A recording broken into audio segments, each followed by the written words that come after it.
पता है कि संगीत के नाम पर जिस डीजे के शोर के बीच आपके कदम थिरक रहे होते हैं, वही डीजे आपकी जान भी ले सकता है। और सच कहें तो ले सकता है कहने के बजाय कहना चाहिए कि यह डीजे जान भी ले रहा है। रायपुर हो या दुर्ग या बिलासपुर या अंबिकापुर, एक के बाद एक यह डीजे जान ले रहा है। और अदालत के निर्देश के बाद भी हमारी सरकार एसी कमरों में चैन की बांसुरी बजा रही है।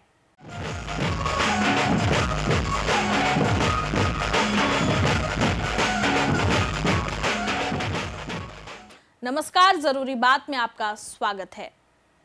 बीते दिनों बिलासपुर के मल्हार में एक जुलूस में डीजे सिस्टम के कारण एक मकान का छज्जा गिरने से एक बच्चे की मौत हो गई और 5 बच्चे समेत 10 लोग घायल हो गए।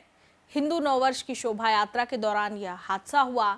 कहानियां बताई जा रही हैं कि डीजे से टकराकर छज्जा टूटा और लोग दब गए। वहीं दावा है कि डीजे की तेज आवाज से कंपित होकर छज्जा गिर गया। लेकिन बिलासपुर की घटना ना तो पहली है और ना ही आखिरी। हालत यह है कि सीधे सीधे डीजे के शोर के कारण लोगों की जान जा रही है। बीते साल छत्तीसगढ़ के भिलाई में गणेश पंडाल में तेज साउंड बॉक्स बजाने को लेकर विवाद हो गया। इस विवाद के बाद हृदय रोगी धन्नूलाल साहू ने आत्महत्या कर ली। धन्नूलाल ने समिति से साउंड कम करने की विनती की थी, लेकिन किसी ने उनकी नहीं सुनी, जिसके बाद उन्होंने फांसी लगा ली। वहीं एक और मामला सरगुजा संभाग से सामने आया था, जब डीजे के साउंड से एक व्यक्ति की नस फट गई और उसे ब्रेन हैमरेज हो गया, जिसके बाद उसे अंबिकापुर जिले के एक अस्पताल में भर्ती कराया गया। वहीं उसकी गंभीर हालत को देखते हुए डॉक्टरों ने उसे रायपुर हॉस्पिटल रेफर कर दिया। इलाज कर रहे डॉक्टरों ने संभावनाएं जताई कि डीजे के साउंड से उसके सिर के पिछले हिस्से की नस फट गई और खून का थक्का जम गया, जिससे उसकी मौत हो गई। बहरहाल छत्तीसगढ़ ही नहीं, पूरे देश में डीजे की लोकप्रियता जिस तरह से बढ़ रही है, लोग अपने शौक के लिए सारे नियम कानून को ताक में रखकर कान फोड़ू डीजे की बीट पर थिरक रहे हैं, ये वाकई चिंताजनक है। छोटी बस्ती हो या राज्य की राजधानी, डीजे और साउंड सिस्टम सबके सर पर चढ़कर बोल रहा है। बारात हो या जुलूस हो या कोई धार्मिक आयोजन, निर्धारित मापदंड से कई गुना अधिक तीव्रता वाली आवाज में साउंड सिस्टम बजाए जा रहे हैं।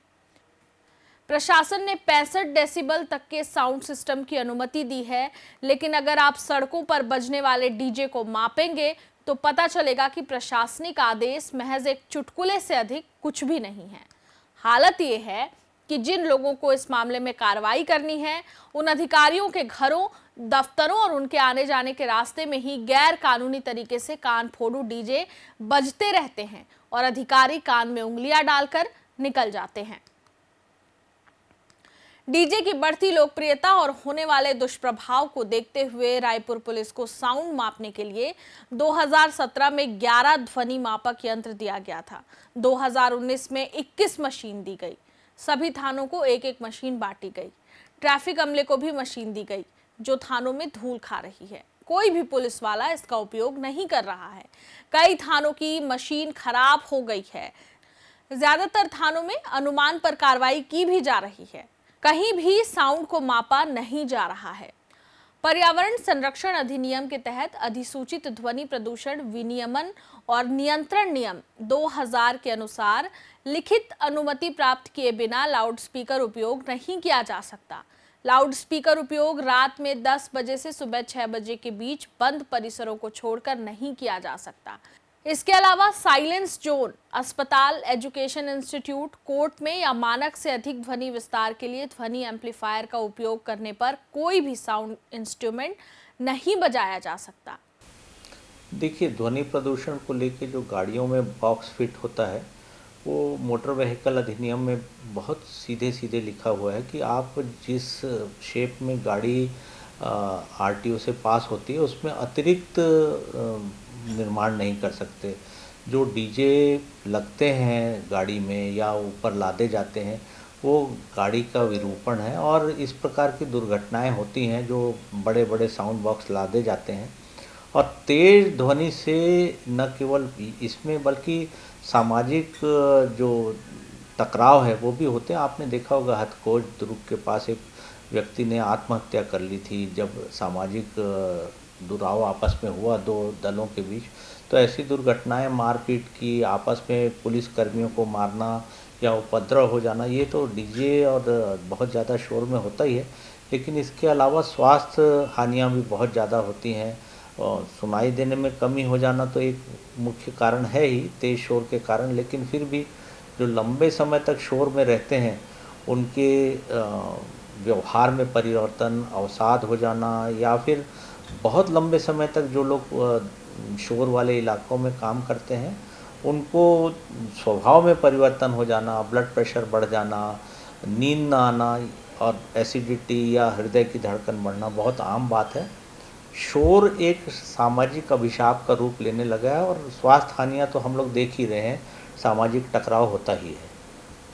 देखिए, ध्वनि प्रदूषण के प्रति इन दिनों जागृति ज़्यादा इसलिए आई है क्योंकि शहरी शोर बहुत ज़्यादा बढ़ रहा है। औद्योगिक शोर से तो लोग पीड़ित होते ही हैं, लेकिन सामाजिक उत्सवों के समय जो शोर होता है वो स्थायी रूप से व्याधि कर सकता है। जो लोग शोर के अभ्यस्त हो जाते हैं उनको जो व्यवहार में परिवर्तन आता है, जब स्थायी हो जाता है तब हम समझ पाते हैं कि ये स्थायी परिवर्तन तेज़ शोर में रहने के कारण है।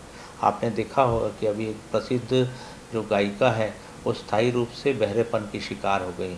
उनको बाद में पता चला कि जो बहुत तेज़ ध्वनि में वो गाती हैं उसके कारण ये हुआ है और उनका कैरियर लगभग समाप्ति की ओर है। जो लोग बहुत तेज़ शोर में जाते हैं, एक तय लिमिट जो कानूनी रूप से मान्य है उससे ज़्यादा में नहीं जाना चाहिए, ताकि जो स्थायी रूप से स्वास्थ्य हानि होती है उससे बचा जा सके। साउंड लिमिटर प्रावधान में ये साफ कहा गया है कि 4 नवंबर 2019 को पर्यावरण संरक्षण अधिनियम 1986 के तहत जारी अधिसूचना के अनुसार किसी भी ध्वनि प्रणाली को किराए पर देने वाले और उपयोग या किराए पर लेने वाले को बिना साउंड लिमिटर के ध्वनि प्रणाली का उपयोग नहीं करना है। ध्वनि प्रदूषण का कितना भयानक प्रभाव हो सकता है, आइए इसे भी समझ लेते हैं। WHO के अनुसार तेज म्यूजिक और ज्यादा समय तक तेज शोर में रहने की वजह से 12 से 35 साल की उम्र वाले करीब 1000 करोड़ लोगों की सुनने की क्षमता कम होने का खतरा है। तेज शोर से सेहत को कई नुकसान हो सकते हैं, जिनमें अनिद्रा, याददाश्त कमजोर होना, ब्रेन हैमरेज, हार्ट अटैक का खतरा है। अमेरिका के न्यू जर्सी मेडिक्स की रिपोर्ट के अनुसार बहुत ज़्यादा शोर वाले इलाके में रहने वालों में हार्ट अटैक का रिस्क सबसे ज़्यादा होता है।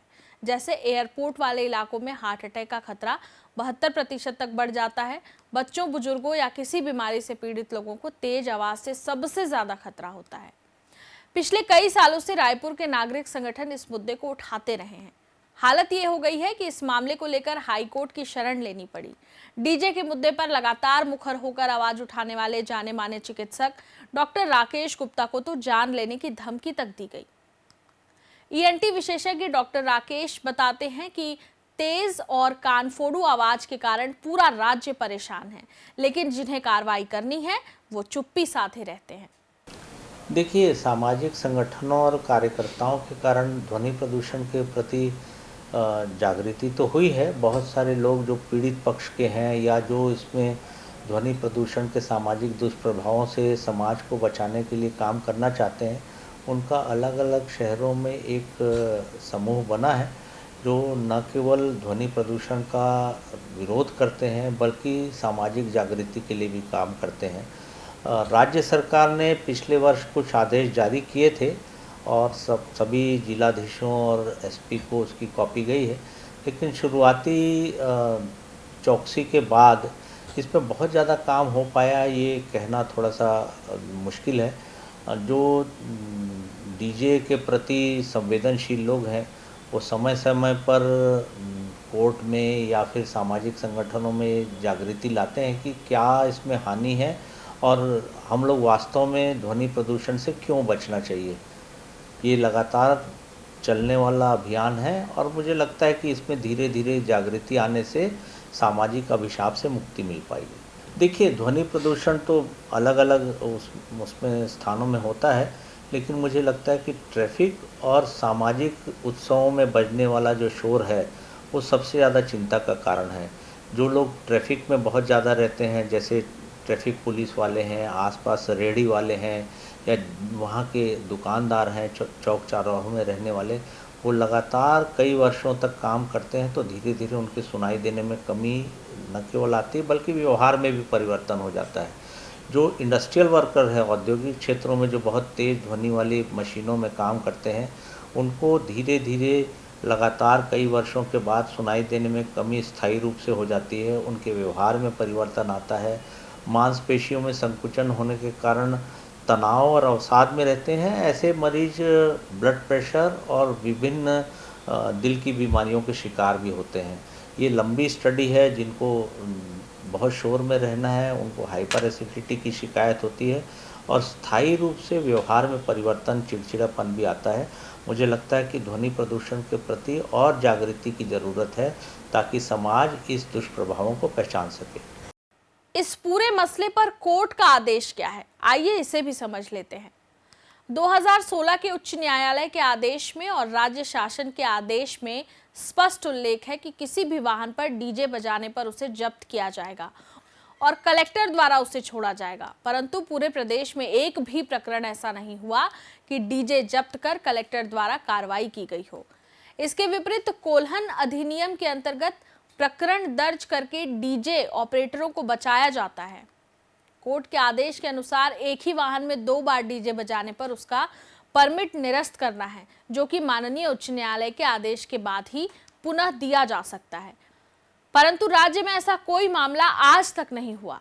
अब आप ये मत सोचिएगा कि किसी गाड़ी वाले ने दोबारा डीजे बजाकर इस निर्देश का उल्लंघन नहीं किया। असल में अधिकारियों को फुर्सत ही नहीं है कि वो एक बार भी ऐसे मामलों में कार्रवाई करें। जाहिर है, जब कार्रवाई ही नहीं हो रही है तो भला डरने की क्या जरूरत है। आज की तारीख में डीजे वाले बाबू गाड़ियों में साउंड बॉक्स लादे गाना बजाते घूम रहे हैं और हमारी पूरी व्यवस्था डीजे वाले बाबू के दिल दहला देने वाले शोर पर झूम रही है, नाच रही है। जरूरी बात में फिर होगी बात।